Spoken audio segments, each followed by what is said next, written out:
Oui, bonjour à tous. J'ai l'honneur de représenter aujourd'hui, avec mes deux collègues ici présents, le docteur Guillaume Pourchet et le professeur Philippe Mar, ancien président de l'Académie de chirurgie, moi-même, professeur Albert-Claude Benamou, chirurgien vasculaire, Pitié-Salpêtrière à Paris, passe-président de l'Académie de chirurgie en 2022.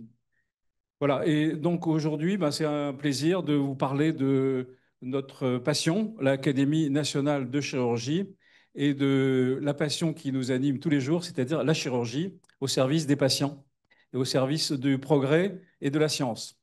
Donc, on va vous faire un rappel finalement entre une espèce de panorama qui va vous permettre de comprendre un peu les évolutions des pensées scientifiques qui doivent animer les chirurgiens.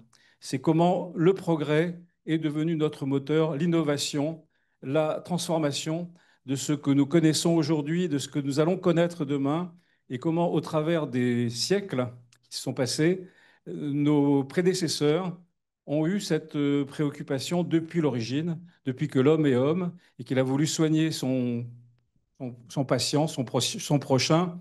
Il a fallu qu'il trouve des idées, des technologies, euh, d'abord très rudimentaires, très agressives, et ensuite, eh bien, ça s'est un peu affiné, heureusement. Et aujourd'hui, on a une chirurgie qui n'a plus rien à voir avec ce que nos prédécesseurs connaissaient. On parle aujourd'hui de la transformation. Il y a deux grands pôles, finalement, dans lesquels la chirurgie évolue aujourd'hui.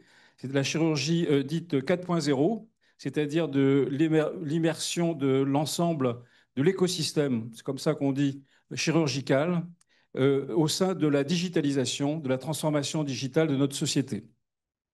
Donc ça se traduit en termes d'organisation de la robotique. On n'opère plus uniquement avec un bistouri, mais avec beaucoup d'autres instruments, et en particulier avec des robots. Les robots sont des outils, ils sont de plus en plus intelligents et donc ils sont en particulier augmentés par la puissance de l'intelligence artificielle dont tout le monde parle aujourd'hui. Mais nous, on se préoccupe de ces sujets depuis pas mal d'années déjà. C'est donc et mieux comprendre tout ce qui se passe au sein du corps humain et de l'évolution des techniques, etc.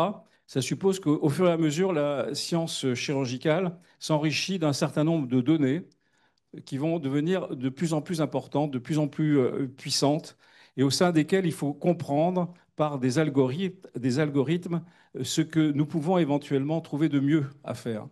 Donc, on appelle ça les big data. Donc, la chirurgie 4.0, retenez quelques mots. La robotisation, l'intelligence artificielle qui aide à la robotisation et l'analyse de l'ensemble des données, des big data, par des algorithmes qui vont nous permettre finalement de dessiner les lignes du futur.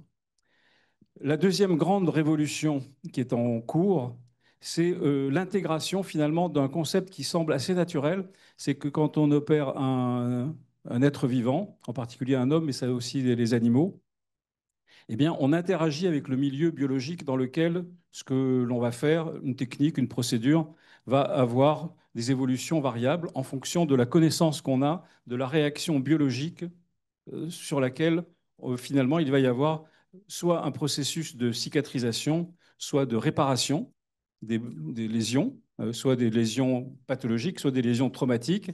Il faut bien trouver des moyens pour réparer. Donc la réparation, ça fait partie de la chirurgie, mais aussi une des, une des bases de la chirurgie, ça a été aussi de supprimer certains organes pathologiques, donc l'ablation d'organes ou d'éléments d'organes. L'hépatectomie, on enlève une partie du foie, tout le foie, le remplacer. La transplantation est arrivée plus récemment. Et donc, à partir de la volonté de vouloir enlever les organes malades, donc cette chirurgie de destruction, une partie du corps humain, s'est associée à une idée de réparation et de reconstruction. Mais l'autre idée qui émerge aujourd'hui, c'est la reconstruction autologue du corps humain par lui-même, puisqu'on cicatrise par soi-même. Quand vous faites une plaie, ben, ça cicatrise au bout de quelques temps. Ça veut dire qu'il y a des processus biologiques sur lesquels il y a quelque chose qui va se passer. Et donc, mieux comprendre ces éléments, Donc c'est le deuxième grand pilier sur lequel nous travaillons tous, mais avec une attention plus particulière récente, qu'on appelle maintenant la biochirurgie régénérative, c'est-à-dire la chirurgie du vivant qui régénère les organes et non pas seulement les répare ou les remplace. Voilà, c'est pour vous planter le décor, mais on va surtout maintenant faire un grand retour vers le passé et je vais donner la parole donc à Philippe Marr qui va vous refaire depuis un peu les origines, comment nos prédécesseurs ont eu à imaginer comment ils pouvaient guérir par des actes, des procédures chirurgicales.